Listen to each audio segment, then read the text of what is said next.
first of all, my name is Keith from Illinois. Just want to say thank you for the show. I always try to tune in and get your analysis. My pleasure. I understand today you're kind of talking more geopolitical stuff, but I just kind of wanted to touch on something that's been on my head constantly ever since Trump got into office. And the thing that is most upsetting to me is I always see all these complaints about everything that's going wrong in this country. I see everybody talking about how can these elected officials do this? You know, why are laws in my state so lackadaisical, etc. And I'm asking you, where is the same type of organization and dedication to taking over government that we saw with things like the Tea Party, for example, when Obama was in office? You know, why is it that they can become single issue voters on things like abortion, gun control, but then here on the left side we have all these petty arguments, and we're not single issue voters, and sometimes that can be good, I understand, but where is the unity that we always talk about that we have on the left? Because I don't see it, and that's just kind of I don't know, sorry for ranting, but that's just my thoughts. Hey, thanks for the call, man. I'll be glad to answer that. And then I'll segue into an issue that we need to be unified against on the left. So in a way, we do have that, but not big enough to actually influence. And let me give you this off the air so I can clear the lines. We do have something that is comparable to the Tea Party, except it's not. And what I'm trying to say, so what the Tea Party did was push the Republican Party to the extreme right, to the right, but they actually had electoral power. They organized for electoral power. And I guess I don't want to make the false equivalence, because I'm not saying that you're wrong. In actuality, you're very right in what you said, but we do have a movement that is pushing the Democratic Party to the left. And we're able to get topics like single payer into the national discourse. We're able to convince and put pressure on politicians to come over to the side of single payer, of Medicare for all, rather. And so we do have an ideological movement that is able to influence politicians, but what we don't have is an electoral movement that can actually put people into office. I haven't seen it yet. And that's what's sorely missing. And I think that electoral power is more a result of, God, I don't want to insult us, and I don't want to be an ageist. Two things.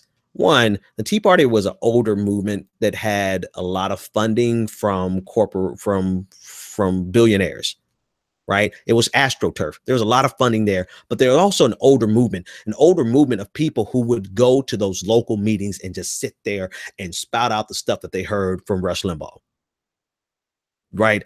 That was a key part. They had funding to organize, which was great for them, but they also had people who would go and be a part of that local meeting, and then get 2 other people and 3 other people to be a part of that meeting. And then all of a sudden there's 3 of us at the we're Tea Party Republicans, and there's a whole 3 of us, and we're going to take over this local chapter of the Republican Party. And you know what? They went to every goddamn meeting and they got that shit done. That's what we're missing. And I stress this. I've been stressing this since the election, the primaries. We need people who, if you really want to see the power that the Tea Party had on the right, if you want to see that represented on the left, it has to come from people, a large group of people, enough to have electoral power to go to these Democratic meetings and take over. And take over for left-leaning policies. We don't really have a lot of that, man.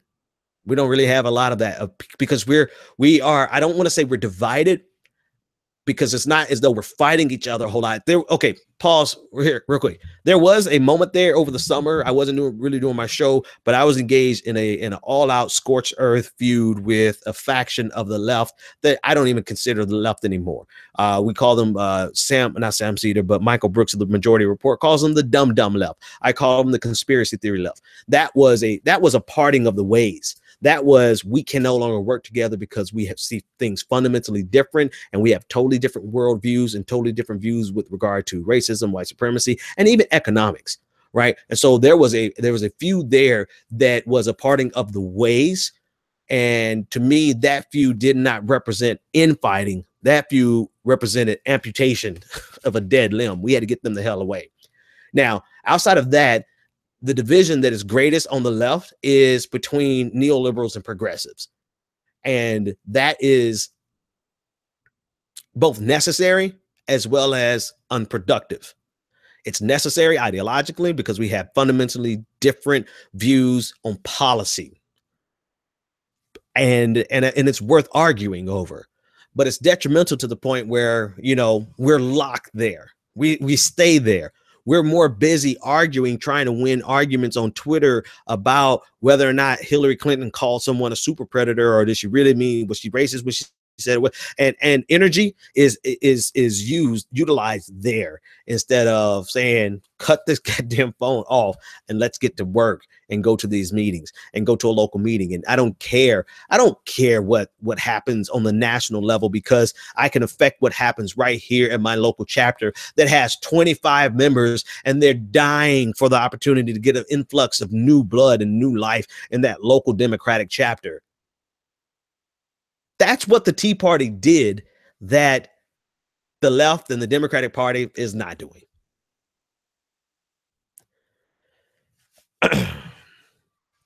Somebody said in the chat room, I actually want to address this. The Tea Party didn't have to fight with their own party for the most part. The left only has to fight with the right, but their own corporate Democrats. So that's not true, James. Let me tell you why that's not true.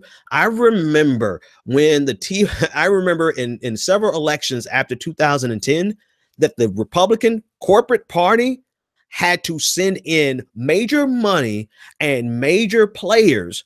I mean, people who were like basically political hitmen, not in the literal sense, but in the rhetorical sense, send them in to try to suppress the Tea Party movement in Florida in particular. And guess what? The Tea Party players won.